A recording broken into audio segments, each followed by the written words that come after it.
बिस्मिल्लाहिर्रहमानिर्रहीम। Element 3.4 risk assessment. अच्छा, तो इस चैप्टर में हम वो अरेंजमेंट डिस्कस कर रही है जिन अरेंजमेंट्स के जरिए हम ऑर्गेनाइजेशन के अंदर रिस्क को कम से कम लेवल पे ला सकते हैं। हम रिस्क को कम कर सकते हैं, चांसेस ऑफ द एक्सीडेंट को कम कर सकते हैं। तो नेक्स्ट 3.4 का जो टॉपिक है वो रिस्क असेसमेंट है। Risk assessment health and safety management system का एक कोर टॉपिक है, एक बहुत इंपॉर्टेंट टॉपिक है। तो रिस्क असेसमेंट क्या है? सबसे पहले रिस्क असेसमेंट से पहले कुछ की टर्म्स है जो ऑलरेडी हम डिस्कस कर चुके हैं पहले चैप्टर में। जो इंट्रोडक्टरी क्लास हम ले रहे थे तो वहां पे हम ये ऑलरेडी डिस्कस कर चुके हैं। दोबारा इसको थोड़ा रिव्यू करते हैं। हेजेड क्या है? Hazard is something that is the potential to cause harm.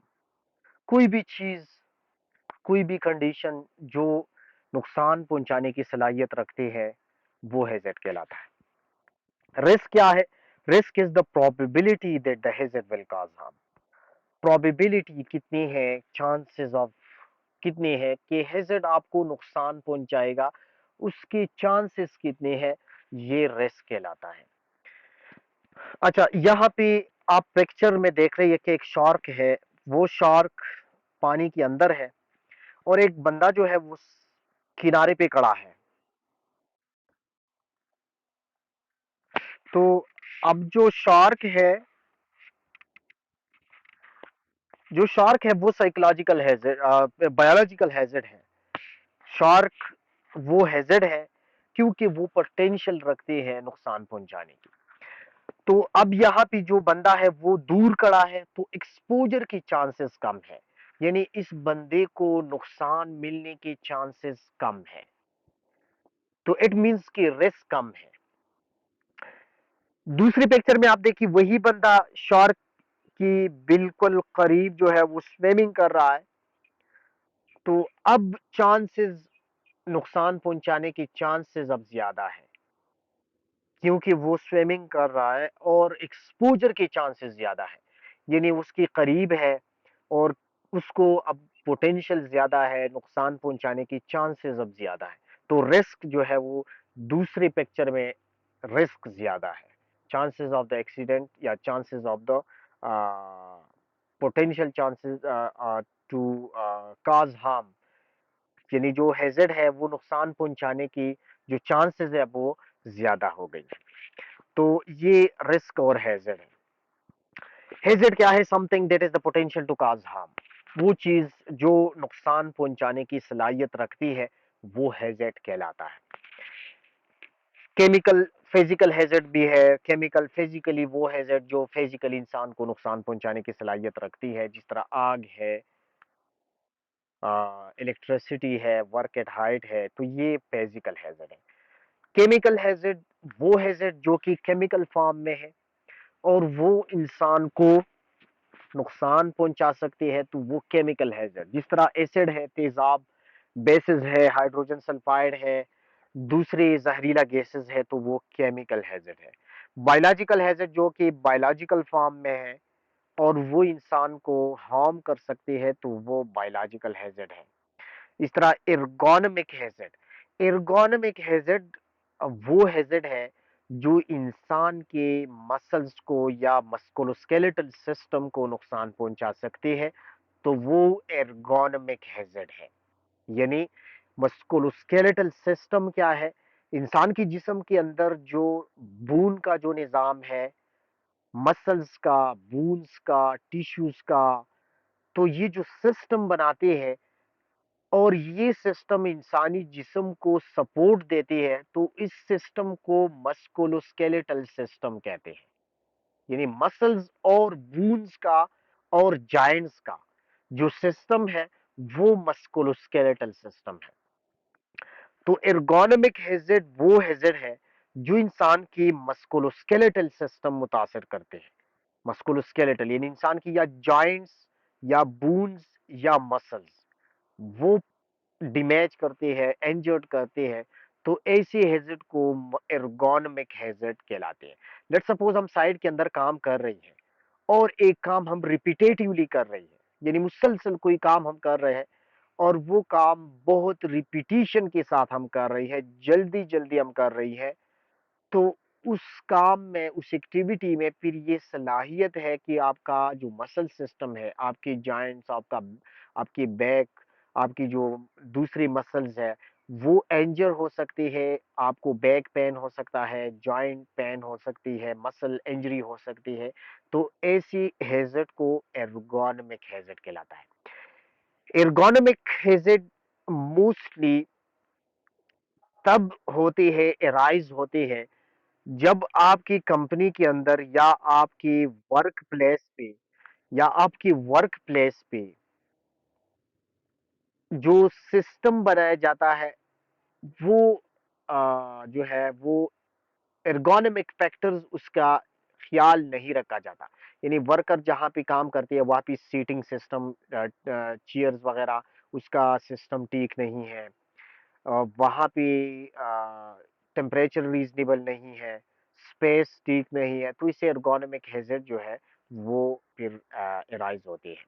यानी लेट सपोज हम वर्कर हमने बिठाई हुई है एक रूम में, वो कंप्यूटर पे काम कर रही है और वो 8 घंटे कंप्यूटर के सामने बैठी हुई है, और इस तरह उस पे जो चेयर पे, जिस चेयर पे वो बैठी है, वो चेयर एर्गोनॉमिक नहीं है, आरामदेह वो नहीं है, और एक स्टूल पे हमने बिठाई हुई है जिस पे बैक रेस्ट भी नहीं है, फुट रेस्ट भी नहीं है, आर्म रेस्ट भी नहीं है। तो ऐसी कंडीशन में आपका जो वर्कर है वो 8 घंटे अगर इस तरह बैठी हुई है, तो उसकी जरूर बैक पेन होगा, उसको दूसरी मसल मस्कुलोस्केलेटल इंजरीज होंगी। तो एर्गोनोमिक हैजर्ड, या लेट्स सपोज हम किसी साइड के अंदर काम कर रही है, हम घुटनों के बल बैठी है और घुटनों के बल हम काम कर रही है, तो इससे हमारी जॉइंट पेन्स वगैरह ये हो सकता है, तो इसको एर्गोनोमिक हैजर्ड कहलाता है।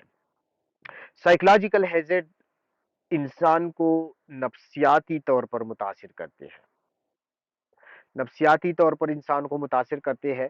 वो साइकोलॉजिकल, आपकी कंपनी के अंदर वर्क रेट ज्यादा है, टाइम कम है, तो साइकोलॉजिकली आपके ऊपर बर्डन ज्यादा है, तो साइकोलॉजिकली आप मुतासिर होंगे। रिस्क क्या है? Likelihood of harm occurring and combination with severity of possible harm. अभी तक जो रिस्क का डिफिनेशन हमने पढ़ा वो ये था कि आपको मैंने बताया कि सिंपल डिफिनेशन ये है कि harm chances of the harm is called risk, कि नुकसान पहुंचाने की चांसेस कितने हैं, ये रिस्क है। अब एक और चीज इसमें इंक्लूड हो रहा है, थोड़ा कॉम्प्लिकेट हो रहा है डिफिनेशन। इसमें एक चीज है वो लाइकलीहुड, और इसके अलावा सेवेरिटी। यानी लाइकलीहुड कितनी है, chances of the accident occurrence की चांसेस कितने हैं। दूसरी बात, अगर एक्सीडेंट हुआ तो सेवेरिटी कितनी होगी, सेवेरिटी शिद्दत क्या होगा, तो ये रिस्क कहलाता है। यानी रिस्क जो है वो लाइकलीहुड यानी चांसेस और सेवेरिटी का प्रोडक्ट है। मैथमेटिकली अगर हम रिस्क कैलकुलेट करेंगे, तो हम रिस्क जो है वो ये है कि लाइकलीहुड मल्टीप्लाइड बाय सेवेरिटी, यानी चांसेस कितनी है, और चांसेस अगर एक्सीडेंट हो जाएंगे तो सेवेरिटी क्या होगी, शिद्दत क्या होगा, शिद्दत क्या होगा। तो चांसेस मल्टीप्लाइड बाय सेवेरिटी। अब यहां पे हम इसमें रिस्क में, मैं आपको डिटेल में मैं आपको समझाना चाहता हूं। रिस्क में अब सेवेरिटी इसलिए इंक्लूड करना जरूरी है। लेट्स सपोज मैं आपको एक एग्जांपल के तौर पर मैं आपको समझाने की कोशिश कर रहा हूं। एक रोड है, उस रोड पे एक बाईसाइकिल है, एक साइकिल है और एक ट्रक है। साइकिल और ट्रक जो है वो दोनों सेम स्पीड पे है, और हम रोड क्रॉस कर रही है, और साइकिल और ट्रक दोनों सेम ही फासले पे है। यानी हम एक पॉइंट पे रोड क्रॉस कर रही है, सामने से एक ट्रक आ रहा है और एक साइकिल आ रहा है। साइकिल और ट्रक दोनों सेम स्पीड पे है, एक जैसी स्पीड पे है। तो क्या हम यहां पे ये बता सकते हैं कि रिस्क दोनों के लिए सेम है, यानी रिस्क ट्रक के लिए और साइकिल के लिए दोनों के लिए सेम है?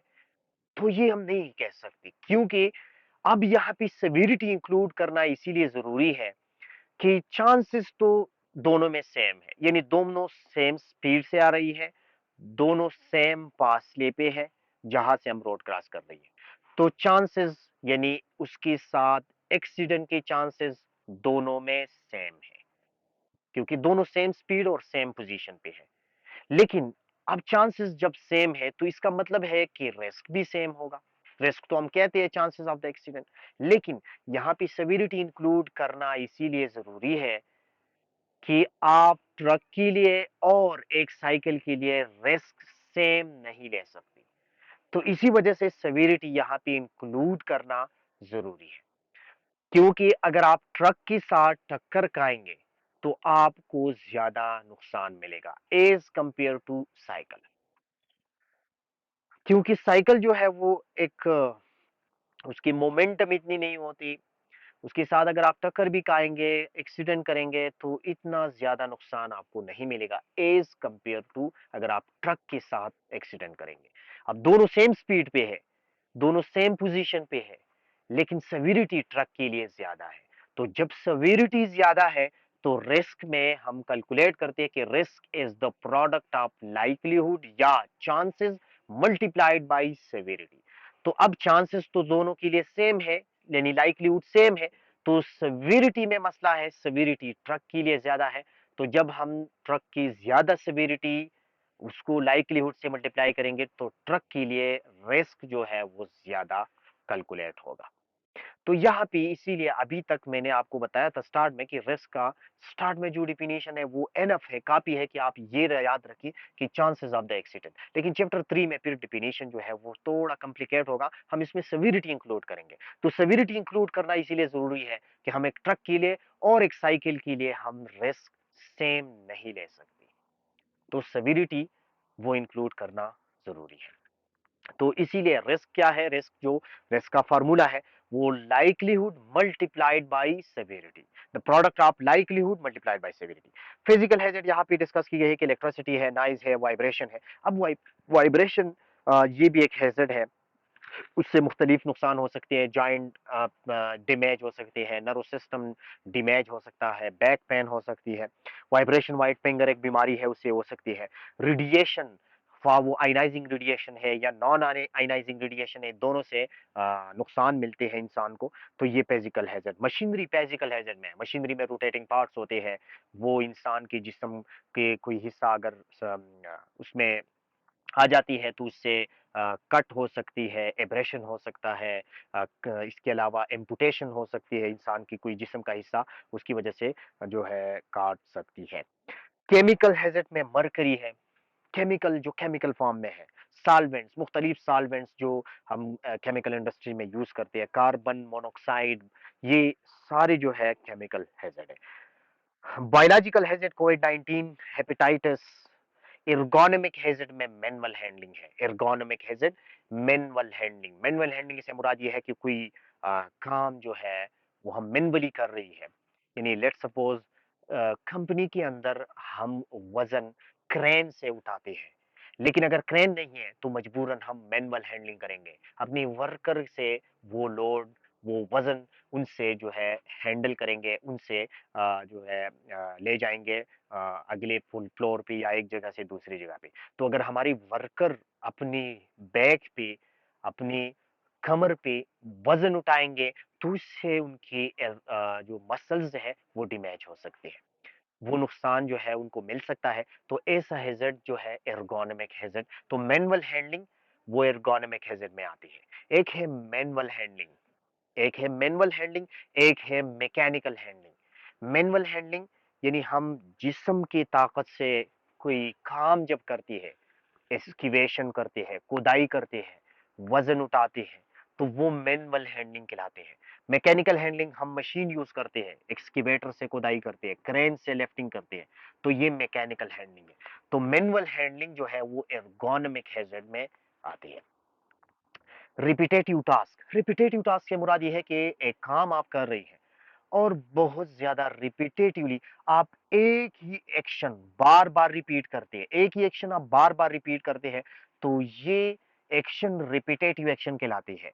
तो इससे क्या होगा, इंसान की मसल्स इंजर्ड हो सकती है। यानी लेट्स सपोज हम टाइपिंग कर रही है कंप्यूटर पे, मुसलसल हम टाइपिंग कर रही है, तो टाइपिंग से इंसान की उंगलियों को, हाथों को नुकसान मिल सकता है। वह इससे जो बीमारी है, टेनिस एल्बो एक बीमारी है, इस तरह कार्पल टनल सिंड्रोम एक बीमारी है, ये इंसान की उंगलियों को और हाथों को वो बीमारी लग सकती है। इसी तरह अगर हम स्टूपिंग कर रही है, स्टूपिंग यानी वजन कोई चीज हम जमीन से उठा रही है, ऊपर रख रही है, मुसलसल उठा रही है, ऊपर रख रही है, या जो असेंबली लाइन होती है, जो मुख्तलिफ पार्ट्स, एक एक बंदा मुख्तलिफ पार्ट फिट करते हैं किसी मशीनरी में, किसी गाड़ी में, वो प्रोडक्शन लाइन कहलाते हैं। तो वो प्रोडक्शन लाइन में भी जो वर्कर होते हैं, वो रिपीटेटिवली अपना अपना जो पार्ट्स है वो उसमें पैट करते हैं, तो वो रिपीटेटिव टास्क कहलाती है। तो ये एर्गोनॉमिक हैजर्ड में आते हैं। साइकोलॉजिकल हैजर्ड में स्ट्रेस, आपके ऊपर स्ट्रेस ज्यादा है, दबाव ज्यादा है, काम ज्यादा है। इसके अलावा आपको मैनेजमेंट की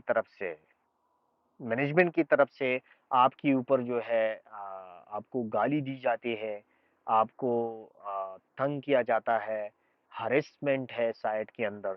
तो इससे साइकोलॉजिकल हैजर्ड्स जो है वो इंसान को मुतासिर करती है। साइकोलॉजिकली वायलेंस है, साइट के अंदर गाली दी जाती है मैनेजमेंट की तरफ से या सुपरवाइजर की तरफ से। इसी तरह दूसरे जो है झगड़े वगैरह है साइट के अंदर, तो इससे इंसान जो है नफसियाती तौर पर मुतासिर हो सकती है। तो ये साइकोलॉजिकल हैजर्ड कहलाता है। अच्छा, अब यहाँ पे हैजर्ड आप देख रही है कि ऊपर कुछ लूज मटेरियल, कुछ लूज एंटी पड़ी है हाइट पे।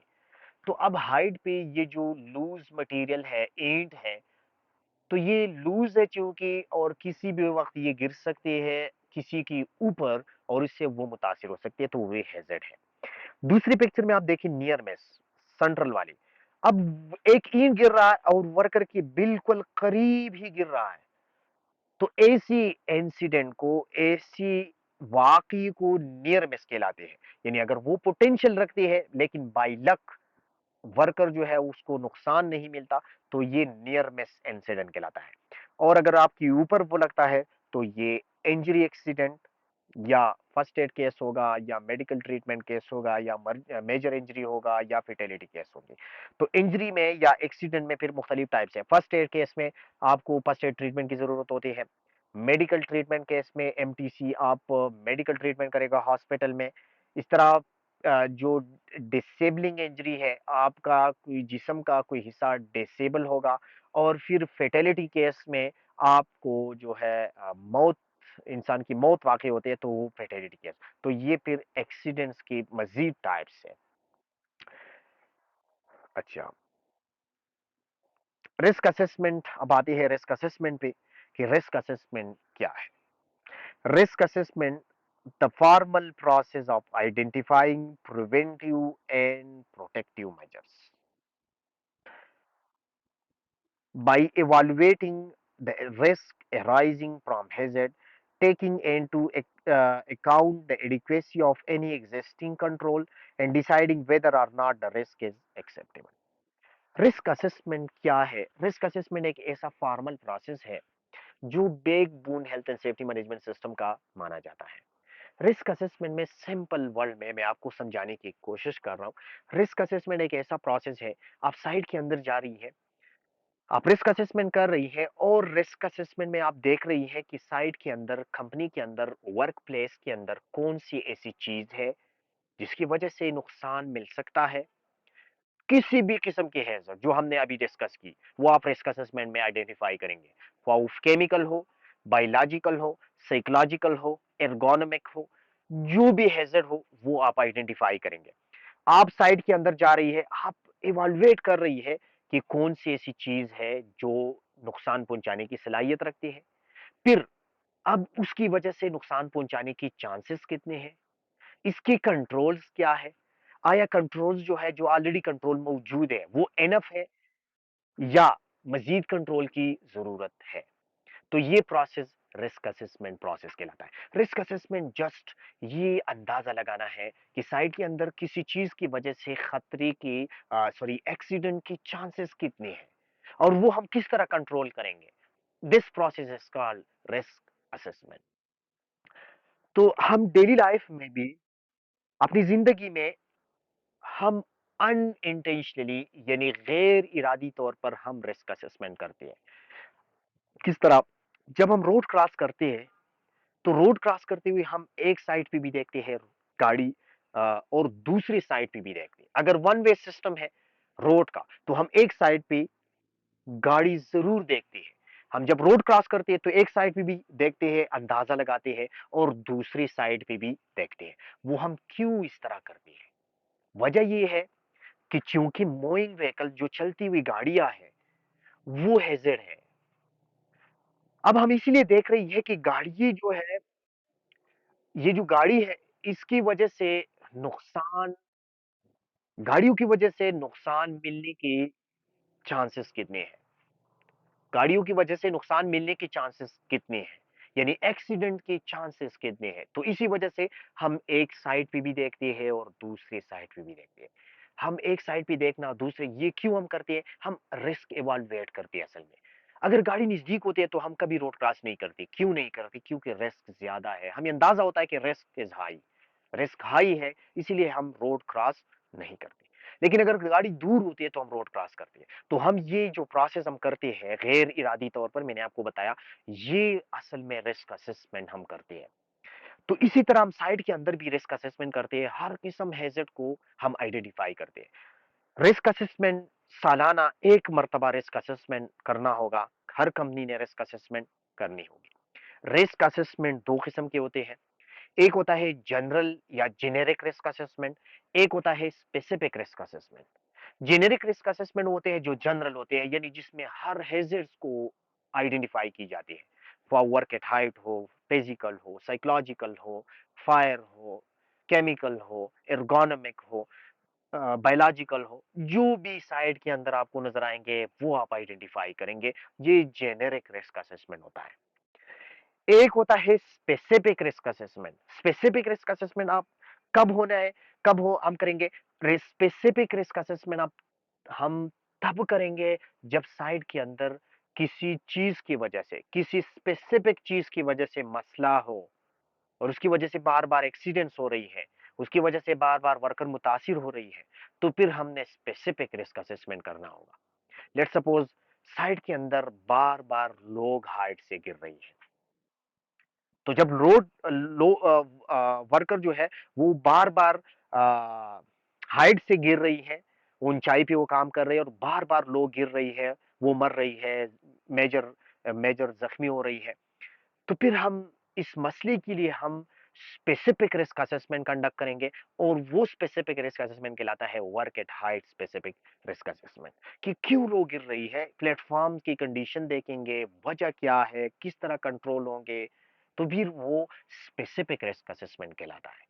तो जनरल रिस्क असेसमेंट साल में एक मरतबा होता है, ये स्टैंडर्ड है। और जो स्पेसिफिक रिस्क असेसमेंट होते हैं उस आप एनी टाइम भी कर सकते हैं। जब मसला हो साइट के अंदर, रिपीटेडली एक्सीडेंट हो, तो वो आप किसी भी वक्त कर सकते हैं।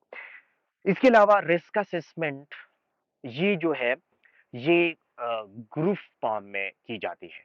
रिस्क असेसमेंट एक टीम बेस्ड अप्रोच होते हैं, यानी एक टीम के फॉर्म में रिस्क असेसमेंट की जाती है। रिस्क असेसमेंट कभी भी अकेले नहीं की जा सकती, वो टीम के शक्ल में की जाती है। सबसे बेहतर रिस्क असेसमेंट होगा जो टीम के शक्ल में की जाए और जिसमें एक्सपर्ट लोग हो, जिसमें टेक्निकल लोग हो, तो वो रिस्क असेसमेंट सफिशिएंट और एडिक्वेट रिस्क असेसमेंट कहलाता है।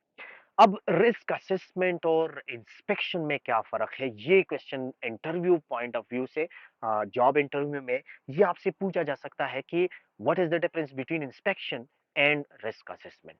तो याद रखिए, inspection is a part of risk assessment. Inspection जो है वो रिस्क असेसमेंट का एक हिस्सा है। दूसरी बात, इंस्पेक्शन एक डेली बेसिस पे होते हैं और वो चिक लिस्ट फॉर्म में होते हैं। चिक लिस्ट आपके साथ होते हैं और वो चिक करते हैं, यस और नो पे टैग करते हैं। जबकि रिस्क असेसमेंट एक फॉर्मल प्रोसेस होता है, उसमें एक रिस्क असेसमेंट रिपोर्ट बनाया जाता है और डिटेल होती है कि कहाँ कहाँ पे हैजर्ड है, कौन लोग इसकी वजह से मुतासिर हो सकते हैं, किस तरह मुतासिर होंगे, ऑलरेडी कंट्रोल अगर मौजूद है तो क्या है, मजीद कंट्रोल क्या होंगे, हैजर्ड और रिस्क का लेवल क्या है, तो वो डिटेल में होती है। तो रिस्क इंस्पेक्शन वो रिस्क असेसमेंट का एक हिस्सा है। तो रिस्क असेसमेंट हम क्या करते हैं, प्रिवेंटिव और प्रोटेक्टिव मेजर्स आइडेंटिफाई करती है, हेजर्ड एवालुएट करती है, प्रिवेंटिव और प्रोटेक्टिव मेजर्स क्या है, किस तरह कंट्रोल करेंगे। तो ये प्रोसेस जो है रिस्क असेसमेंट। ऑडिट जो है, ऑडिट एक तो मेन डिफरेंस ये है ऑडिट का कि इसमें आपकी मैनेजमेंट सिस्टम चेक की जाती है।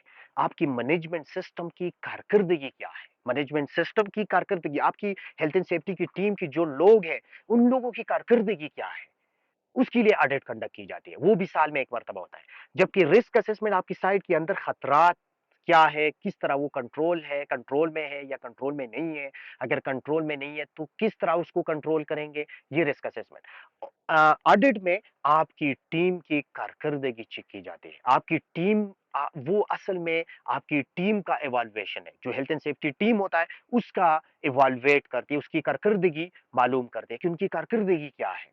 और दूसरी बात यह है कि ऑडिट एक्सटर्नल, एक बाहर का बंदा होता है, वो आकर ऑडिट कंडक्ट करती है और फिर मैनेजमेंट को एक रिपोर्ट दिया जाता है कि आपकी लोग जो है, आपकी टीम जो है, आप उनमें यहाँ यहाँ पे खामियां हैं, यहाँ यहाँ पे वो अपनी जिम्मेदारी पूरी नहीं कर रही।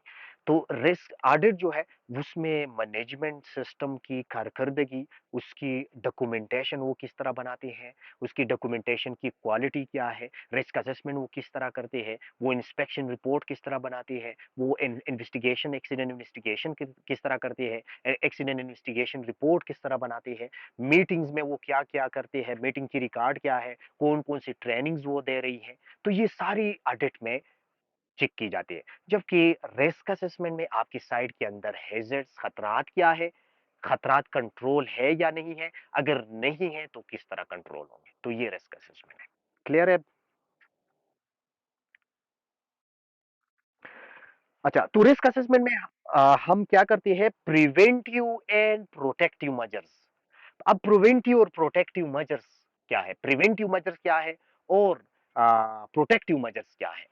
प्रिवेंटिव और प्रोटेक्टिव, लेट सपोज हम साइट के अंदर कोशिश करते हैं, कंपनी के अंदर हम कोशिश करते हैं कि किसी ना किसी वजह से कंपनी के अंदर लेट सपोज आग ना लगे, फायर एक्सीडेंट ना हो।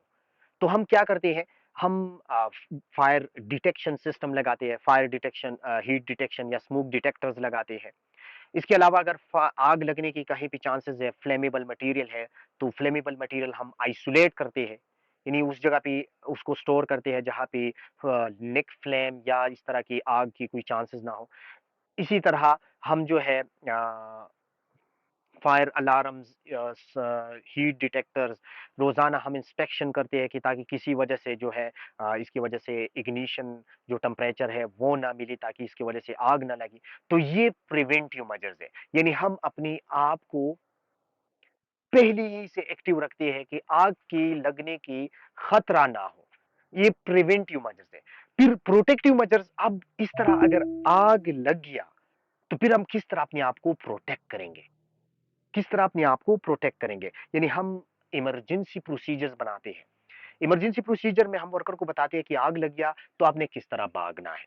हम फायर एग्जिट डोर बनाते हैं कंपनी के अंदर, फायर एग्जिट बनाते हैं। वो हम क्यों बनाते हैं, वो इसीलिए कि आग लग गया तो आपने किस तरह भागना है।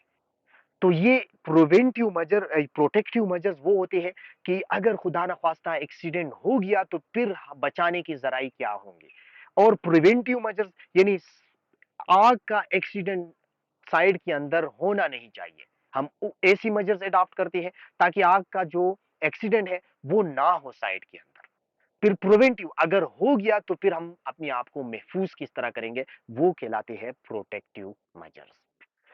तो हम प्रोटेक्टिव और प्रिवेंटिव मेजर्स जो है वो आइडेंटिफाई करते हैं ताकि किसी न किसी खतरे की सूरत में, एक्सीडेंट की सूरत में हम अपने वर्कर को महफूज कर सके। तो ये रिस्क असेसमेंट प्रोसेस कहलाता है।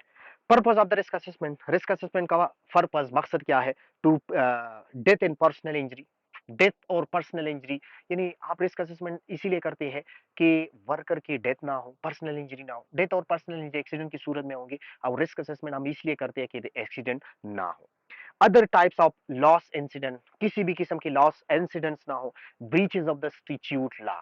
स्टिच्यूट लॉ, हम कानून को, कानून की वायलेशन ना करें, क्योंकि कानून हमें कह रही है कि आपकी कंपनी के अंदर अगर 5 या 5 से ज्यादा वर्कर है तो आपकी पॉलिसी भी होंगी, और जब आपकी पॉलिसी आप पे मैंडेट किया गया है कि आपकी पॉलिसी होनी चाहिए, तो पॉलिसी के अंदर फिर रिस्क असेसमेंट ऑटोमेटिकली आ जाता है, क्योंकि risk assessment is a part of policy. Risk assessment policy का जो अरेंजमेंट सेक्शन है उसका एक हिस्सा है। आपको क्लियरली बताया जाता है health and safety at work place act जो 1974 में पास किया गया था। इस तरह आईएलओ की रिकमेंडेशन बता रही है कि आप रिस्क असेसमेंट करेंगे, आपका आपकी साइट के अंदर अगर 5 से ज्यादा वर्कर है तो आपकी हेल्थ एंड सेफ्टी पॉलिसी होगी। तो एक दफा जब आपकी पॉलिसी की रिक्वायरमेंट्स आपके ऊपर इम्पोज किया गया, तो रिस्क असेसमेंट ऑटोमेटिकली उसके अंदर आ गया कि रिस्क असेसमेंट आप करेंगे। अब स्टिच्यूट लॉ क्या है, ये तो कोर्स में वैसे ही नहीं है, लेकिन मैं क्लेरिफाई करना चाहता हूँ। स्टिच्यूट लॉ एक है, स्टिच्यूट लॉ, और एक है सिविल लॉ। स्टिच्यूट लॉ को लेजिस्लेशंस भी कहते हैं, ऑर्डिनेंस भी कहते हैं।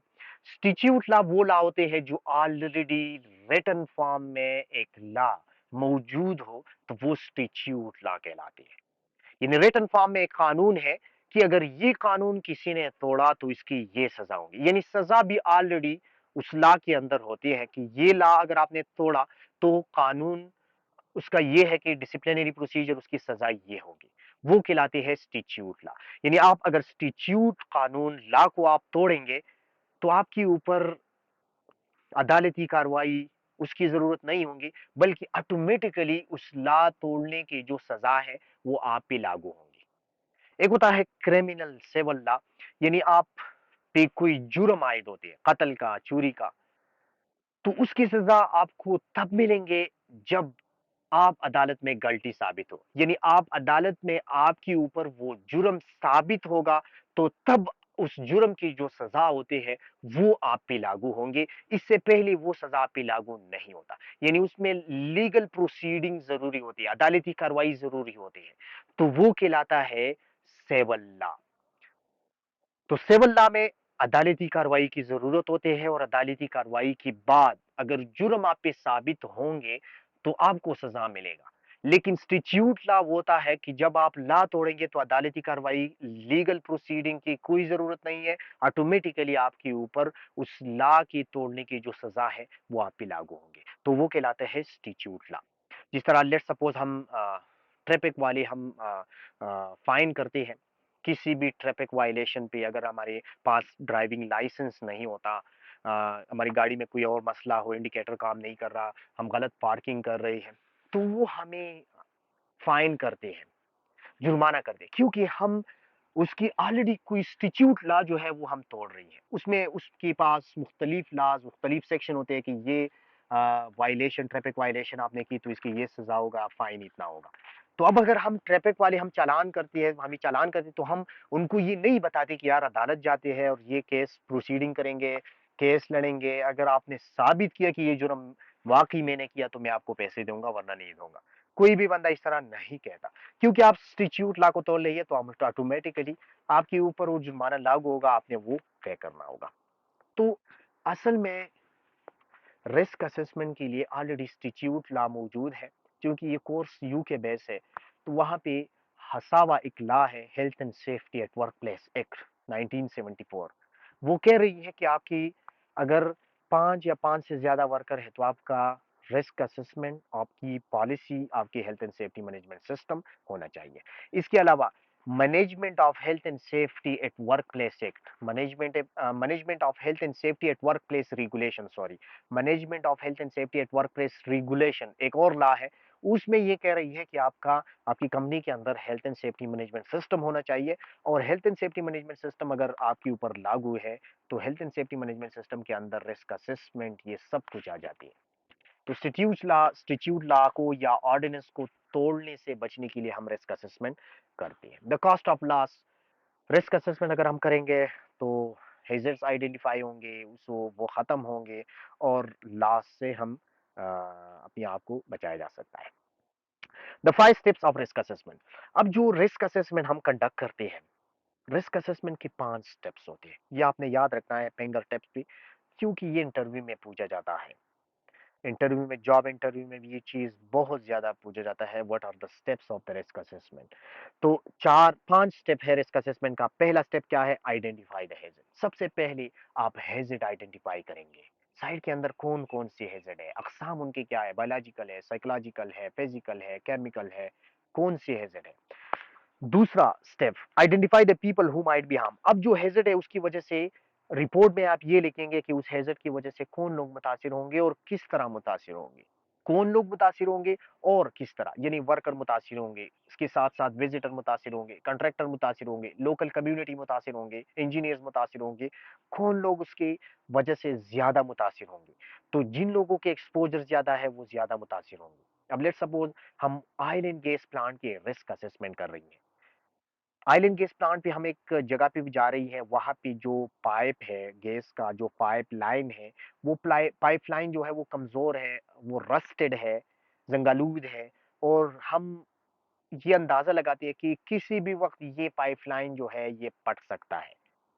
तो फिर हम हैजर्ड में ये लिखेंगे कि केमिकल हैजर्ड है और रस्टेड पाइपलाइन है किसी जगह पे, पॉइंट वो बताएंगे, और इसकी वजह से कौन लोग मुतासिर होंगे। अब उसकी वजह से वो लोग मुतासिर होंगे जो इमीडिएट विसिनिटी में हो, जो यहाँ पे मौजूद हो, यानी नजदीक की जितने लोग हैं, ऑपरेटर्स है, टेक्नीशियंस है, मशीन ऑपरेटर्स है, इंजीनियर्स है, वो मुतासिर होंगे।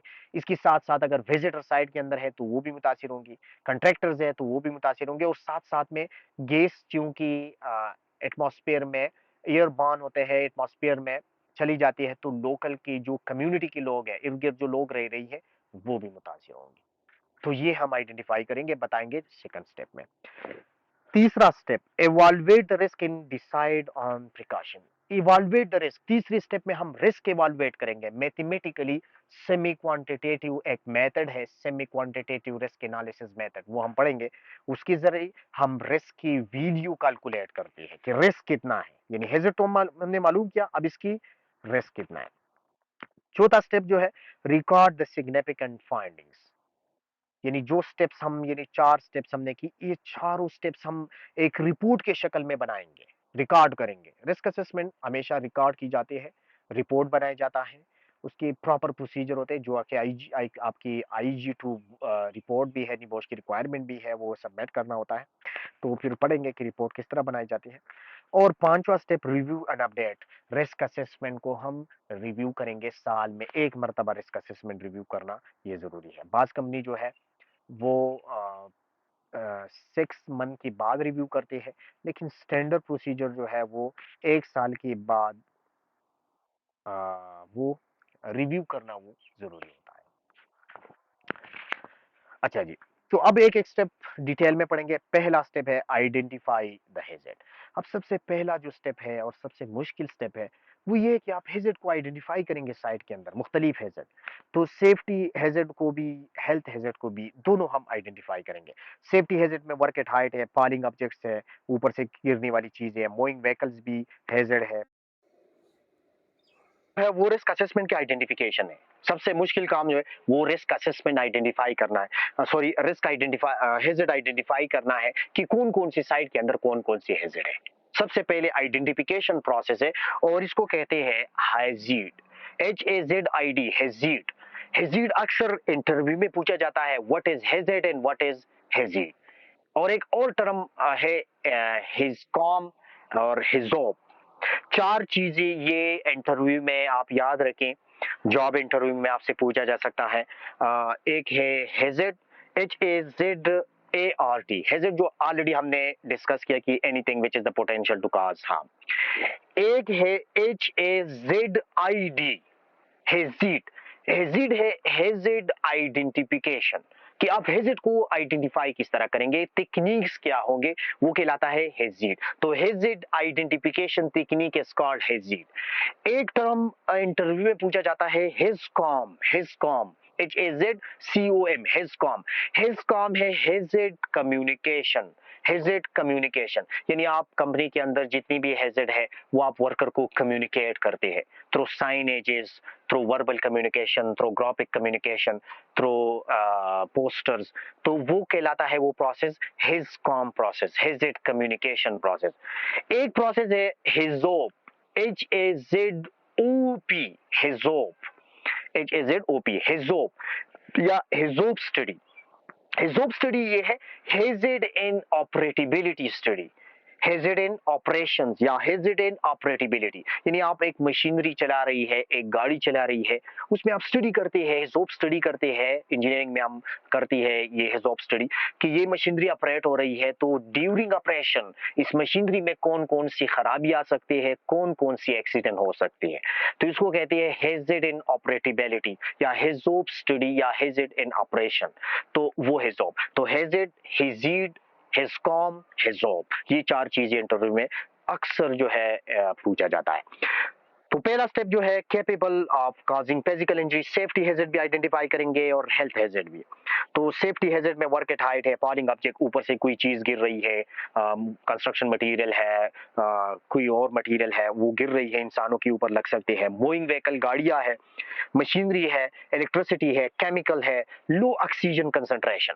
लो ऑक्सीजन कंसंट्रेशन से मुराद ये है कि ऑक्सीजन का जो कंसंट्रेशन होना चाहिए साइड के अंदर वर्क प्लेस पे, ऑक्सीजन का नॉर्मल कंसंट्रेशन वो 19.5 19.5% से लेकर 21.5%, 19.5 से लेकर 21.5% के दरमियान ऑक्सीजन होना चाहिए। अगर 19.5 से कम है तो ये कहलाता है लो ऑक्सीजन कंसंट्रेशन।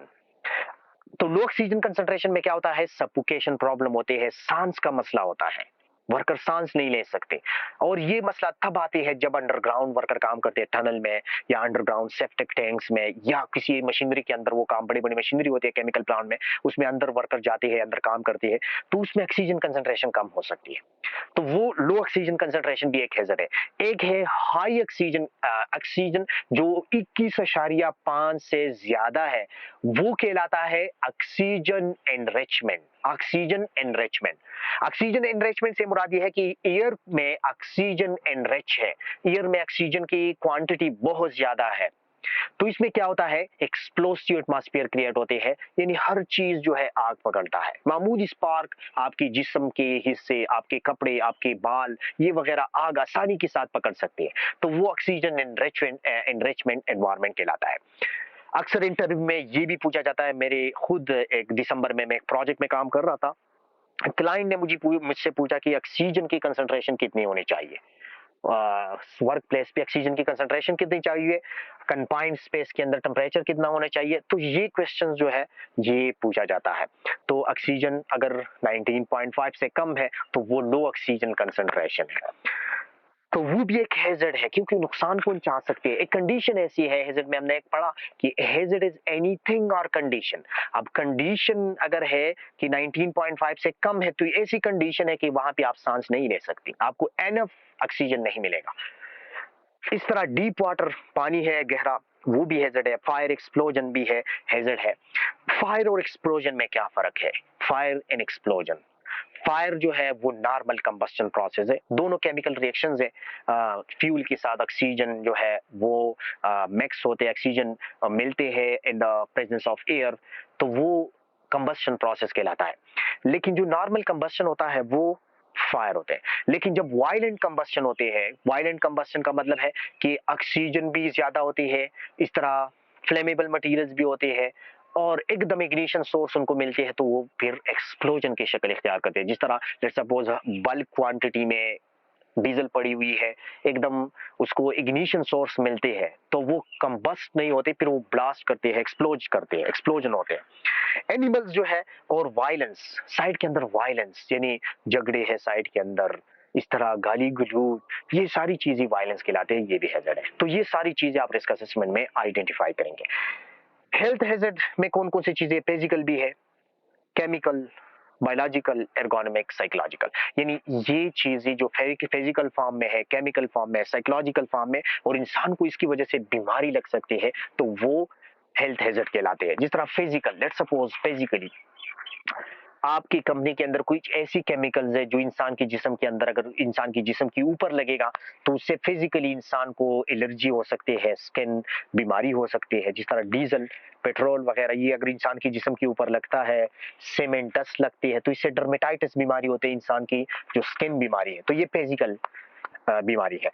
केमिकल फॉर्म में अगर कोई चीज केमिकल फॉर्म में और उससे बीमारी लग सकती है, जिस तरह टॉक्सिक हाइड्रोजन सल्फाइड है, इंसान की जिस्म के अंदर दाखिल होते हैं तो लंग कैंसर हो सकता है, अस्थमा हो सकता है, तो वो केमिकल फॉर्म में है। बायोलॉजिकल फॉर्म में हेपेटाइटिस वगैरह, वो आपको बीमारी लगती है, कोविड है।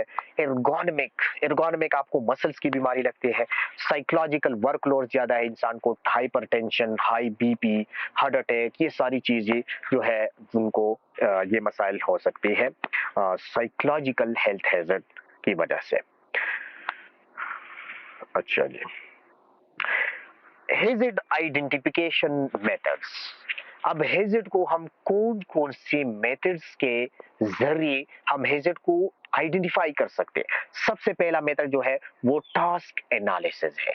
दूसरा मेथड लेजिस्लेशंस, तीसरा मेथड मैन्युफैक्चरर इंफॉर्मेशन और चौथा मेथड इंसिडेंट डेटा।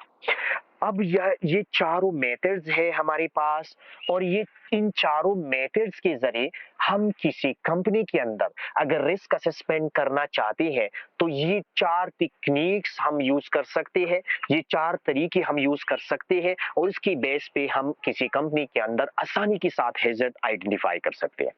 पहला मेथड है वो टास्क एनालिसिस है। यहाँ पे टास्क एनालिसिस आगे डिटेल में आ रहा है, तो यहाँ पे मैं टास्क एनालिसिस डिटेल में डिस्कस कर रहा हूँ, फिर आगे वो हम स्किप करेंगे। टास्क एनालिसिस क्या है? Task analysis, analysis job component before the job start. जब हम कोई काम जब हम करती है तो उस काम को, अब यहाँ पे ये चार मेथड आपने जहन में याद रखना है कि वो तरीके हैं जिसकी बेस पे एक कंपनी के अंदर अगर हम रिस्क असेसमेंट करना चाहते हैं तो ये तीन तरीके हम यूज करेंगे, और इसके बेस पे हम उस कंपनी के अंदर हैजर्ड्स को मालूम करेंगे। पहला तरीका टास्क एनालिसिस का है। टास्क एनालिसिस वो तरीका है, ये भी इंटरव्यू में पूछा जाता है अक्सर, ये भी एक interview, job interview point of view से बहुत इंपॉर्टेंट है। What is job analysis? इसकी मुख्तलिफ नाम है। इसको जॉब एनालिसिस भी कहते हैं, इसको टास्क एनालिसिस भी कहते हैं, इसको जॉब हेजर्ड एनालिसिस भी कहते हैं, और अक्सर एब्रीविएशन में पूछा जाता है what is JSA, job safety analysis, JSA, या पूछा जाता है व्हाट इज जेएचए, या पूछा जाता है what is TA, task analysis, TA, या इसकी एक और नाम भी है task risk analysis, TRE, task risk analysis. तो ये कुछ इंपॉर्टेंट क्वेश्चन है जो हर इंटरव्यूअर सेफ्टी के इंटरव्यू में ये पूछते हैं। तो टास्क एनालिसिस, जब हम कोई काम करते हैं, साइट के अंदर कोई एक्टिविटी परफॉर्म करते हैं, तो उस एक्टिविटी को हम छोटे छोटे स्टेप्स में डिवाइड करते हैं। छोटी छोटी स्टेप्स में जब हम इसको डिवाइड करते हैं तो हर स्टेप में हम हैजर्ड्स को देखते हैं कि इस स्टेप में कौन सा खतरा है और किस तरह कंट्रोल होगी, इस स्टेप में कौन सा खतरा है, किस तरह कंट्रोल होगी। तो इससे ये फायदा होगा कि हर स्टेप में, छोटे छोटे स्टेप्स में जब हम इसको डिवाइड करेंगे तो हर स्टेप में हमें खतरा नजर आएंगे, और उस खतरे की कंट्रोल्स हम आसानी के साथ डिसाइड कर सकते हैं।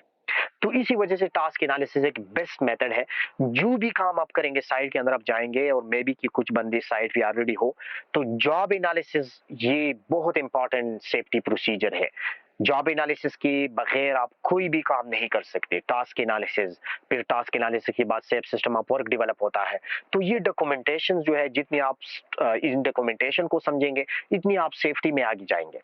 तो टास्क एनालिसिस, लेट सपोज हम किसी कमरे के अंदर हम पेंटिंग कर रही हैं, एग्जांपल मैं आपको बता रहा हूँ, या लेट सपोज हम कोई क्रेन से हम कोई वजन उठा रही है, 100 टन वजन है वो हम क्रेन से उठा रही है। अब इसकी हम टास्क एनालिसिस करेंगे कि ये क्रेन से हम वजन उठा रही है, इसकी उठाने के दौरान कौन कौन सी खतरात आ सकते हैं, कौन कौन सी मुश्किलात आ सकते हैं, और किस तरह हम कंट्रोल करेंगे। तो सबसे पहली चीज, अब क्रेन की जो प्रोसेस है, लिफ्टिंग की जो प्रोसेस है, वो हम छोटे छोटे स्टेप्स में डिवाइड करेंगे। पहला स्टेप क्या होगा? हम क्रेन सेलेक्ट करेंगे, क्रेन सेलेक्ट करेंगे। अब क्रेन सिलेक्शन आपका पहला स्टेप है। अब हम देखेंगे कि क्रेन सिलेक्शन के दौरान कौन सी गलती ऐसी हो सकती है जिसकी वजह से हादसा पेश आ सकता है। तो क्रेन सिलेक्शन के दौरान कौन सी गलती हो सकती है? आपका जो क्रेन है वो कैपेसिटी के अंदर नहीं है, 100 टन वजन है क्रेन ने, क्रेन आपने 80 टन सेलेक्ट किया, ये आपने गलती की। 80 टन क्रेन आपके लिए 100 टन वजन नहीं उठा सकती, तो ये कोशिश आप करेंगे कि ये गलती ना हो। दूसरी चीज, क्रेन में मैकेनिकल फेलियर्स आ सकते हैं और इस दौरान वो एक्सीडेंट हो सकते हैं। अगर क्रेन की जो हाइड्रोलिक पार्ट्स है वो ठीक है, क्रेन की जो आउटरिगर्स है, क्रेन के अंदर जो स्क्रीन लगा होता है, कंप्यूटर होता है जो वजन हमें देता बताते हैं, हवा की स्पीड बताते हैं, वो ठीक है या नहीं है। दूसरी चीज, क्रेन के जो चलाने वाला है ऑपरेटर, आया वो ऑपरेटर सर्टिफाइड है। क्रेन का जो ऑपरेटर होता है वो थर्ड बॉडी सर्टिफिकेशन उनको मिलती है। अगर किसी क्रेन के ड्राइवर का सिंपल, उसको ऑपरेटर कहते हैं, मैं ड्राइवर बोलता हूँ, ड्राइवर का अगर उसके पास थर्ड बॉडी सर्टिफिकेशन नहीं है, थर्ड बॉडी सर्टिफिकेशन, तो वो बंदा आपके लिए क्रेन नहीं चला सकता। तो वो आप चेक करेंगे। अगर थर्ड बॉडी सर्टिफाइड नहीं है तो ये ड्राइवर्स क्रेन लिफ्टिंग के दौरान ये गलत बिहेवियर करेंगे और इसकी वजह से एक्सीडेंट हो सकता है। तीसरी चीज, क्रेन तो हम ला रही है, आया इस क्रेन के साथ जो बंदा होता है जो लोड बांधते हैं, इसको सिग्नल मैन भी कहते हैं, लेकिन प्रोफेशनल टर्म्स उसके लिए यूज हो रहा है रीगर, RIGGER, रीगर। आया इस क्रेन के साथ जो बंदा है रीगर है, वो ट्रेन है, थर्ड बॉडी सर्टिफाइड है या नहीं है, तो ये हम देखेंगे। अगर नहीं है तो वो गलत लोड बांध देगा और उसकी वजह से वो लोड गिर सकते हैं वजन उठाने के दौरान। इसके अलावा आया क्रेन की जो रस्सी है वो रस्सी ठीक है, उसमें तो कुछ कट्स वगैरह तो नहीं है, रस्सी खराब तो नहीं है, रस्सी ठीक है। रस्सी की कैपेसिटी कितनी है, रस्सी की भी कैपेसिटी होती है कि ये रस्सी कितनी वजन बर्दाश्त कर सकती है, उसकी कैपेसिटी के अंदर है या नहीं है। अब हमने क्रेन सेलेक्ट किया, ये पहला स्टेप था, उसमें ये चीजें आप देखेंगे। अगर ये चीजें आपने इनमें गलती की तो आपकी क्रेन के साथ एक्सीडेंट के चांसेस फिर होंगे। दूसरी चीज, क्रेन से आप अब ला रही है, क्रेन से आप जो वजन उठाने से पहले आप क्रेन को सेट कर रही है, क्रेन हमेशा हमवार जमीन पे आप सेट करेंगे। अगर जमीन जो है वो हमवार नहीं है तो क्रेन अनबैलेंस हो सकता है। इसके अलावा जमीन नरम है तो लिफ्टिंग के दौरान क्रेन का जो आउटरिगर्स है, वो जैक है, वो जमीन के अंदर दन सकती है और क्रेन फिर भी अनबैलेंस होकर वो गिर सकता है। इसके अलावा हवा का क्रेन की इर्द गिर्द एरिया हम बंद करेंगे। हवा की स्पीड जो है 32 किलोमीटर पर आवर से हवा का स्पीड ज्यादा नहीं होना चाहिए। अगर हम वजन उठा रही है तो 32 किलोमीटर पर आवर, अगर उससे हवा की स्पीड ज्यादा है तो फिर हम क्रेन ऑपरेट नहीं करेंगे, ये एहतियात करेंगे।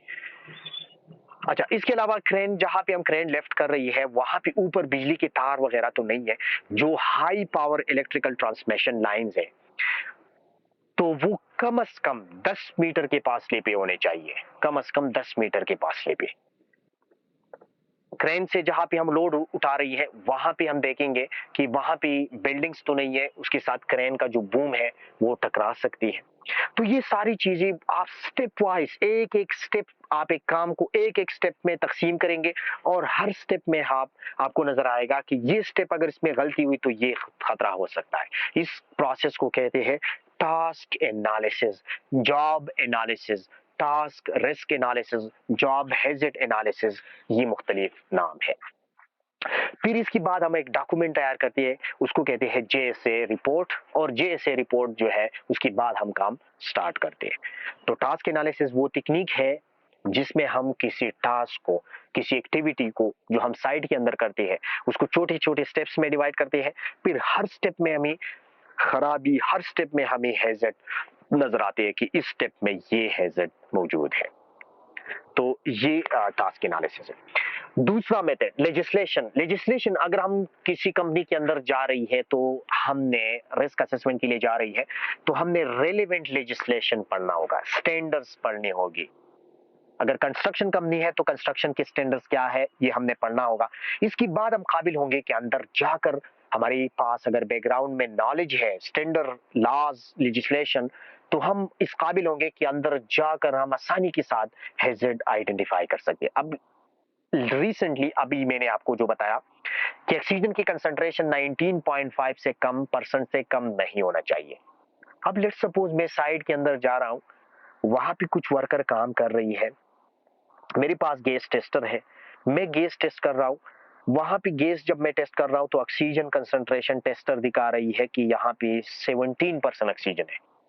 मैं फौरन वर्कर को बाहर निकाल रहा हूँ कि यार बाहर निकल जाए, यहाँ तो खतरा है। एक वर्कर वो या सुपरवाइजर वो मुझे बता रहा है कि यार आपके पास क्या सबूत है कि आप यहाँ पे खतरा है, क्या सबूत है आपके पास? तो मैं उनको बताऊंगा कि यार यहाँ पे ऑक्सीजन कंसंट्रेशन चूंकि 17% है और स्टैंडर्ड हमें बता रही है कि ऑक्सीजन की कंसंट्रेशन अगर 19.5 से कम है तो आप काम नहीं करेंगे, इसी वजह से ये हमारे पास सबूत है, इसी वजह से यहाँ पे खतरा है।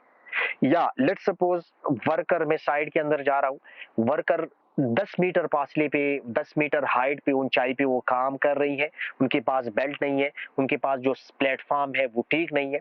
मैं वर्कर स्टॉप कर रहा हूँ, सुपरवाइजर में मुझे बता रहा है कि आप उन्हें वर्कर क्यों स्टॉप किया? मैं कह रहा हूँ यार हेजर्ड है, यहाँ पे खतरा है, वर्कर 10 मीटर हाइट पे काम कर रहा है, कोई जो है उनको प्लेटफॉर्म ठीक नहीं है, उनके पास सेफ्टी बेल्ट नहीं है, ये खतरा है। तो मेरे पास सबूत क्या होगा? मुझे बता रहा है कि आपके पास सबूत क्या है कि ये खतरा है 10 मीटर? तो मेरे पास इंटरनेशनल स्टैंडर्ड है ओशा के, मेरे पास आयोश के स्टैंडर्ड है, निबोश के स्टैंडर्ड है कि अगर आपकी वर्कर 2 मीटर हाइट से ऊपर जा रही है और उनको फिर आप प्रॉपर प्लेटफॉर्म और सेफ्टी बेल्ट प्रोवाइड करेंगे, वरना वो खतरे में होंगी।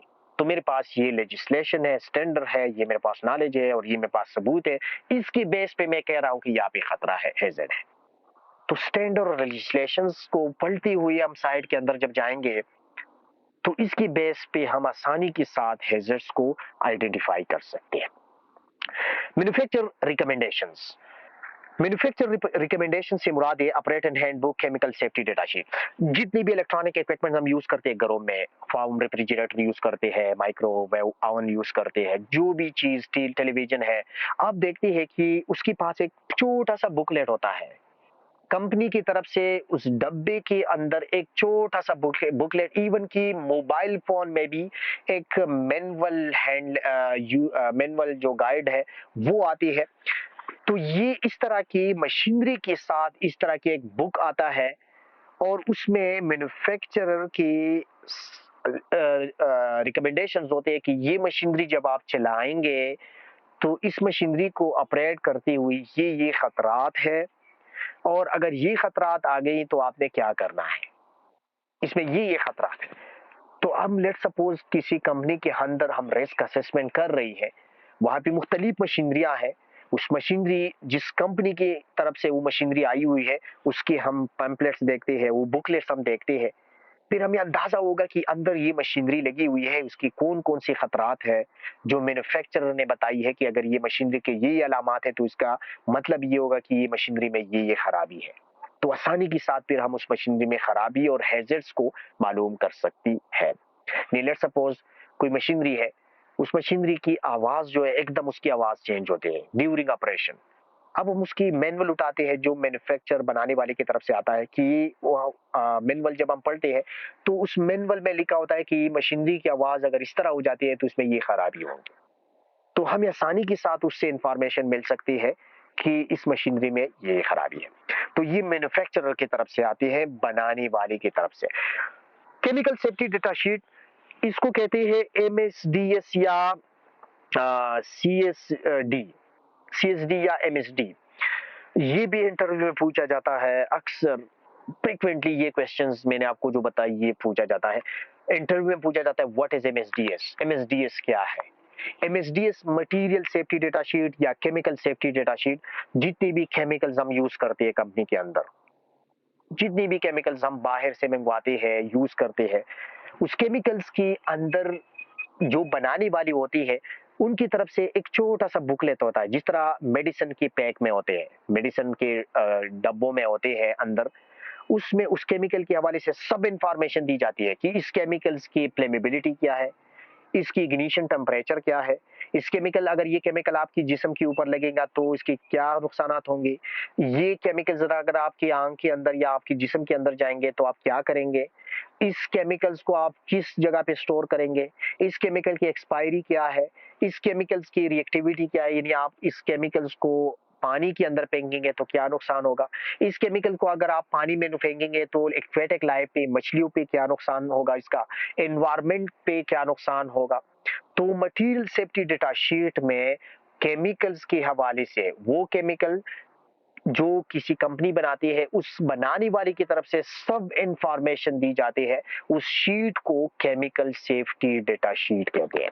अगर हम किसी कंपनी के अंदर जा रहे हैं, वहां पे कुछ केमिकल्स है, तो हम उसकी एमएसडीएस को देखती हुई आसानी के साथ उसकी रिस्क एवेलुएट कर सकते हैं कि कहां कहां और किस जगह पे खतरा है। लेट्स सपोज एक केमिकल यूज हो रही है, उस केमिकल की डेटा शीट में लिखा हुआ है कि ये केमिकल एक्सट्रीमली फ्लेमेबल है, यानी अगर ये आग, मामूली आग के नजदीक आप रखेंगे तो ये आग पकड़ेगा। अब ये केमिकल, ये डेटा शीट हमने पढ़ा, अब हम साइड के अंदर जा रहे हैं, वही केमिकल पड़ी है और साथ में एक वर्कर वेल्डिंग कर रहा है, तो वेल्डिंग फ्लेम्स उसकी नजदीक है, तो इट मींस कि वहां पे हैजर्ड है। अकॉर्डिंग टू क्यों हैजर्ड है, according to the manufacturer information, according to MSDS, कि ये जो है एक्सट्रीमली फ्लेमेबल है और इग्निशन सोर्स से ये वायलेंट जो है आग पकड़ेगा। तो ये मैन्युफैक्चरर की तरफ से आती है। इंसिडेंट डेटा, इंसिडेंट डेटा मैं कंपनी के अंदर जा रहा हूँ, वहां की प्रीवियस एक्सीडेंट रिपोर्ट में देख रहा हूँ कि पिछली कितनी एक्सीडेंट हुई, कहाँ कहाँ पे एक्सीडेंट हुई, कौन कौन सी एक्सीडेंट हुई।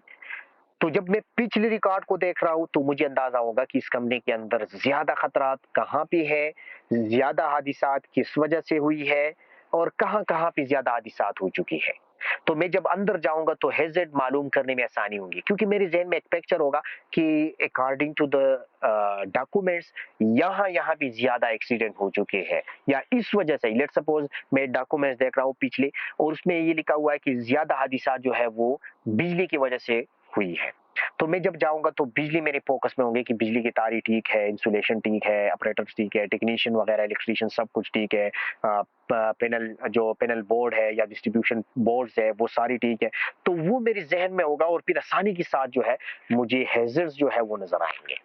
तो ये चार मेथड्स है: task analysis, legislations, manufacturer informations और इंसिडेंट डेटा। अच्छा, टास्क एनालिसिस, यहाँ पे जब हम टास्क एनालिसिस करते हैं तो इसके लिए हम कुछ टेक्निक्स यूज करते हैं। श्रीडम एक टर्म है, श्रीडम। श्रीडम का यानी टास्क एनालिसिस का जो टेक्निक्स है वो हम किस तरह करेंगे। इसका मतलब है सेलेक्ट द टास्क, यानी आप क्या कर रहे हैं, जिस तरह मैंने आपको बताया कि हम क्रेन से लोड लिफ्ट कर रहे हैं। दूसरा आर का मतलब है रिकॉर्ड द स्टेजेस, यानी आप उस टास्क को छोटी छोटी स्टेप्स में डिवाइड करेंगे। तीसरा evaluate risk associated with each stage, her stage के साथ जो मुंसलिक रिस्क है वो आप मालूम करेंगे। डेवलप सेफ वर्किंग मेथड, फिर वो जो खतरात है उस खतरात से बचने के लिए आप सेफ वर्किंग मेथड डिजाइन करेंगे, उससे बचने के लिए आप सेफ वर्किंग मेथड डेवलप करेंगे। यानी आपकी क्रेन अगर आप सेलेक्ट कर रही है तो क्रेन में ये खतरा है कि अगर आप अनरेटेड क्रेन, यानी आप गलत कैपेसिटी क्रेन सेलेक्ट करेंगे तो उससे खतरा होगा। तो इसकी कंट्रोल क्या है कि आपका क्रेन कम से कम 25% आपकी लोड से ज्यादा होनी चाहिए। यानी आपका लोड 75% है तो आपका क्रेन 100 टन होना चाहिए। तो ये कंट्रोल्स आप अडॉप्ट करेंगे। और फिर आई का मतलब है कि वही सेफ सिस्टम ऑफ वर्क फिर इंप्लीमेंट करेंगे। Safe system of work, task analysis की बात जो है, हम सेफ सिस्टम ऑफ वर्क आसानी के साथ बना सकते हैं। और फिर क्या करेंगे, मॉनिटर करेंगे। जो सेफ सिस्टम ऑफ वर्क हम डॉक्यूमेंटेड फॉर्म में तैयार करते हैं तो फिर वर्कर को वही कम्युनिकेट करते हैं और फिर इसको मॉनिटर भी करते हैं कि वर्कर उसको फॉलो कर रही है या नहीं कर रही। अच्छा, कुछ external external source of information, internal source of information, जो अभी हमने रिस्क आइडेंटिफिकेशन के लिए जो सोर्सेज जराई हमने पढ़ी कि कौन कौन से जराई है जिसके बेस पे हम हैजर्ड आइडेंटिफाई कर सकते हैं। तो उन जराइयों में कुछ इंटरनल सोर्स कहलाते हैं और कुछ एक्सटर्नल सोर्स कहलाते हैं। जिस तरह मैंने आपको बताया कि इंटरनल सोर्स में इंसिडेंट डेटा है, इल हेल्थ एब्सेंस डेटा है, जितनी भी रिपोर्ट्स है आपको, सेफ्टी रिपोर्ट्स या सेफ्टी डॉक्यूमेंट्स, वो इंटरनल डेटा होता है। Medical report, risk assessment, maintenance report, safety inspection report, audit investigation, safety committee minutes, ये सारी इंटरनल डेटा है। यानी ये ऑर्गेनाइजेशन के अंदर आपको मिलेगा और इन डेटा से, इन डॉक्यूमेंट से आपको अंदाजा होगा कि कहां कहां पे खतरा है। एक्सटर्नल डेटा, जिस तरह मैंने आपको बताया कि एक्सटर्नल एक्सटर्नल लेजिस्लेशन, अब जो मैंने आपको मिसाल बताया कि ऑक्सीजन जो है 19.5 से कम नहीं होना चाहिए, अब ये कंपनी वाली नहीं कर रही, ये इंटरनेशनल स्टैंडर्ड है, यानी बाहर से आई हुई है, इंटरनेशनल स्टैंडर्ड है ओशा की, एचईसी की, कि 19.5 से कम नहीं होना चाहिए। तो ये एक्सटर्नल सोर्स है।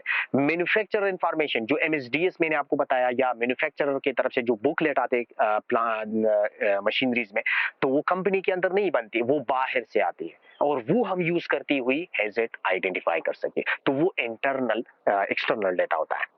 Approved code of practices standard, ISO के जो स्टैंडर्ड है वो एक्सटर्नल होते हैं। मैन्युफैक्चरर इंफॉर्मेशन, सेफ्टी पब्लिकेशन, जितनी दुनिया में पब्लिकेशंस होते हैं सेफ्टी की, इंटरनेशनल बॉडीज जो एचईसी है, आयोश है, ओशा है, वर्ल्ड सेफ्टी ऑर्गेनाइजेशन है, तो उन्होंने पब्लिकेशंस की हुई है, तो वो पब्लिकेशन हमारे लिए एक जरिया है, और उसको यूज करते हुए हम हैजर्ड आइडेंटिफाई कर सकते हैं, तो वो एक्सटर्नल सोर्स में आते हैं। दूसरा स्टेप जो है वो identify the people at risk, के एक्सीडेंट्स की वजह से कौन कौन लोग मुतासिर होंगे, वो आप आइडेंटिफाई करेंगे, कौन कौन से लोग, और लोगों में आप वो लोग खास तौर पर आइडेंटिफाई करेंगे जिनकी एक्सपोजर ज्यादा हो, यानी जिनकी चांसेस ज्यादा हो, जो नजदीक होते हैं एजेड के वो ज्यादा खतरे में होंगे, जो दूर होंगे फ्रीक्वेंट एक्सपोजर उनकी नहीं है, तो वो कम खतरे में होंगे। अब लेट सपोज कि कोई एक कमरा है, कंपनी के अंदर एक कमरा है, उस कमरे के अंदर जो है मशीनरियां है, उसकी वजह से ज्यादा शोर हो रही है। अब ज्यादा लोग कौन लोग मुतासिर होंगे, जो उस मशीन कमरे के अंदर काम कर रही है, वो ज्यादा मुतासिर होंगे। दूसरी नंबर पे कौन लोग होंगे, जो कभी कभार उस कमरे के अंदर आते हैं 1 घंटे के लिए, 2 घंटे के लिए, तो वो दूसरी नंबर पे मुतासिर होंगी। अब सबसे कम मुतासिर कौन होगी, जो विजिटर्स है, जो बाहर से लोग आते हैं, तो वो कभी कभार आते हैं, तो वो कम मुतासिर होंगे। तो आइडेंटिफाई लोगों में आप ख्याल रखेंगे वर्कर्स की, ऑपरेटर के, मेंटेनेंस स्टाफ की, जो मेंटेनेंस स्टाफ है, क्लीनिंग जो क्लीनर्स है, विजिटर्स है, member of the public, even trespasser, member of the public जो आपकी कंपनी के अंदर एक लोग रह रही है, ट्रेसपॉसर्स भी आप कंसिडर करेंगे। ट्रेसपॉसर से मुराद ये है कि आपकी कंपनी की बाउंड्री गलती से अगर कोई बंदा क्रॉस करता है, बच्चे है वो खेल रही है, आपकी प्लांट की बाउंड्री वो गलती से क्रॉस कर रही है, अगर वो भी मुतासिर होंगे तो उसकी जिम्मेदारी भी आप पे होगी, तो उनको कहते हैं ट्रेसपॉसर्स। अच्छा, identify the people at risk, vulnerable group of individual. अब बाज लोग ऐसे होते हैं कंपनी के अंदर, हर ऑर्गेनाइजेशन के अंदर होते हैं, कि वो वल्नरेबल होते हैं। वल्नरेबल से मुराद ये है कि आम लोगों की निस्बत कुछ लोग ऐसे होते हैं कि वो ज्यादा मुतासिर हो सकते हैं, उनकी एक हैजर्ड जो है उसका रिस्क आम लोगों की निस्बत उनके लिए ज्यादा होते हैं। क्यों ज्यादा होते हैं, क्योंकि सेवेरिटी ज्यादा होती है। इसकी मिसाल मैं आपको दे रहा हूँ, ये जो कोविड का सिचुएशन आया था, कोविड-19 जब आया था, तो सबसे पहले पहले जो वैक्सीनेशन का अमल स्टार्ट किया था, तो वैक्सीनेशन सबसे पहले उन लोगों को वैक्सीन लगाई गई थी जिनकी उम्र 60 साल से अबाव थी। अब उन लोगों के लिए क्यों वैक्सीन सबसे पहले प्रायोरिटी पे रखी गई, उन लोगों को क्यों क्यों सबसे पहले वैक्सीन की गई थी, क्योंकि वो लोग वल्नरेबल थे। वल्नरेबल से मुराद ये है कि रिस्क, कोविड का जो रिस्क था उनके लिए ज्यादा था। यानी रिस्क हमने अभी कैलकुलेट किया, अभी हमने रिस्क बताया कि likelihood multiplied by severity, likelihood यानी चांसेस मल्टीप्लाइड बाई सेवेरिटी। अब उनके लिए रिस्क ज्यादा, कोविड का रिस्क ज्यादा क्यों था, लाइक्लीहुड तो हर बंदी के लिए सेम था, तो लाइक्लीहुड सेम था, सेविरिटी उनके लिए ज्यादा थी। यानी अगर 60 साल की उम्र के किसी बंदे को कोविड कोरोना होता, तो वो लोग ऑन द स्पॉट जो है उनकी मौत वाकई होती, वो ज्यादा लोग जो है चांसेस होते कि वो मरते, क्योंकि उनका जो इम्यूनिटी सिस्टम था वो कमजोर था ऑलरेडी, वो लोग ज्यादा बीमार भी होते हैं, तो वो लोग वल्नरेबल कहलाते हैं, वल्नरेबल ग्रुप ऑफ पीपल। यानी उनके लिए रिस्क जो है आम लोगों की निस्बत ज्यादा होते हैं, और ज्यादा इसलिए होते हैं कि सेविरिटी, रिस्क का जो सेविरिटी है वो ज्यादा होती है, तो इसी वजह से रिस्क ज्यादा होता है। लेट सपोज एक और मिसाल मैं आपको दे रहा हूं, एक फर्श पे केले का एक छिलका पड़ा हुआ है। अब इस केले के छिलके पे अगर 20 साल का कोई जवान अगर उस पे फिसल कर वो गिरता है, तो उसके लिए रिस्क कम है, और वो केले का जो छिलका है बिल्कुल मेन वॉक वे पे पड़ा है, रास्ते पे पड़ा है मेन, तो एक जवान जो 20 साल का है, अगर वो इस पे फिसल कर गिरेंगे तो उसके लिए रिस्क कम है बनिस्बत एक 60 साल की उम्र के लिए जो बूढ़ा है। रिस्क जवान के लिए क्यों कम है? क्योंकि अगर वो गिरेंगे, उसकी बून में अगर फ्रैक्चर आएंगे तो वो जल्दी ठीक हो सकते हैं। तो इसके लिए चांसेस तो दोनों के लिए सेम है, क्योंकि दोनों जो है रास्ते पे जा रही है और केले का जो छिलका है वो रास्ते ही में पड़ा है। तो लाइकलीहुड या चांसेस तो दोनों के लिए सेम है। लेकिन अगर इस छिलके के केले के छिलके पे गिरेंगे जवान, तो वो कम मुतासिर होंगी, जख्मी कम होंगी, सेविरिटी कम होंगी। अगर उसकी बून जो है हड्डियां टूटेंगे तो वो फ्रैक्चर जल्द ठीक हो जाएंगे। लेकिन अगर इसकी बजाय अगर एक 60 साल का बंदा है, अगर वो गिरेगा तो क्या होगा? सेवेरिटी ज्यादा होंगे, वो ज्यादा मुतासिर होगा। उसकी बून्स जो है, अगर वो हड्डियां टूटेंगे तो वो जल्दी जो है ठीक नहीं होंगी, क्योंकि उसकी इम्यूनिटी सिस्टम कमजोर होती है, वो जल्दी ठीक नहीं होंगे। तो यही केले का जो रिस्क है, केले की छिलकी की वजह से जो रिस्क है, वो 20 साल जवान के लिए कम है और एक 60 साल बूढ़ी के लिए वो ज्यादा है। तो बूढ़ा जो है वो वल्नरेबल ग्रुप है। तो बाज लोग ऐसे होते हैं साइट के अंदर कि वो वल्नरेबल होते हैं, वो उसके लिए खतरा ज्यादा होता है। लेट्स सपोज हमारी कंपनी के अंदर कुछ माजूर लोग हैं, वो हम 10वीं फ्लोर पे काम कर रही हैं। अगर आग लगता है तो 10वीं फ्लोर पे जो माजूर है वो किस तरह अपने आप को बचाएंगे? तो वो वल्नरेबिलिटी उनकी ज्यादा है। तो वल्नरेबल ग्रुप आप कंसिडर करेंगे, उसमें यंग पीपल भी आते हैं। यंग पीपल यहाँ से मुराद ये है, क्योंकि ये कोर्स इंग्लैंड बेस्ड है। इंग्लैंड में जिन लोगों की उम्र 18 साल से कम होती है वो यंग पीपल कंसिडर की जाते हैं। और यंग पीपल वल्नरेबल होती है, यानी वो खतरे से ज्यादा दो चार होते हैं। वजह यह है कि उनकी मेच्योरिटी कम होती है, उनकी एक्सपीरियंस कम होती है, उनकी रिस्क परसेप्शन कम होते हैं। हमारे पाकिस्तान के अंदर हम जब सऊदी जाएंगे तो हमारी पासपोर्ट आई थिंक 21 साल से पहले नहीं बन रहा। वजह यह है कि 21 साल से पहले बंदा जो है वो वल्नरेबल होते हैं, यंग होते हैं, उसकी मेच्योरिटी नहीं होती, उसकी जो है रिस्क परसेप्शन कम होता है, एक्सपीरियंस कम होता है।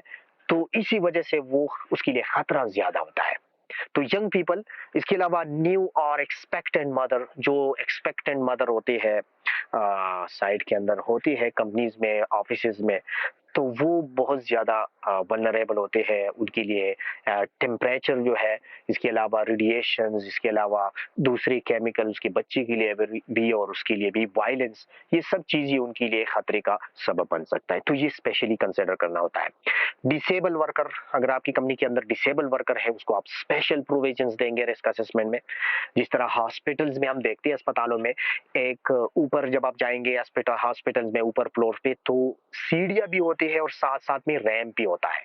तो वो रैंप क्यों बनाया जाता है? वो स्पेशल प्रोविजन दिया जाता है माजूर लोगों के लिए। तो ये चीजें आप स्पेशली उनको फोकस देंगे, उनके लिए स्पेशल प्रोविजंस आप रखेंगे। लोन वर्कर के लिए, ऐसी वर्कर्स जो अकेले काम करते हैं वो भी वल्नरेबल होते हैं, वो भी आसानी के साथ जो है खतरा से दो चार हो सकती है। तो ये आपने कंसिडर करना होगा। तीसरा स्टेप जो है, evaluating the risk and decide the precautions, इसको इंशाल्लाह कल पढ़ेंगे।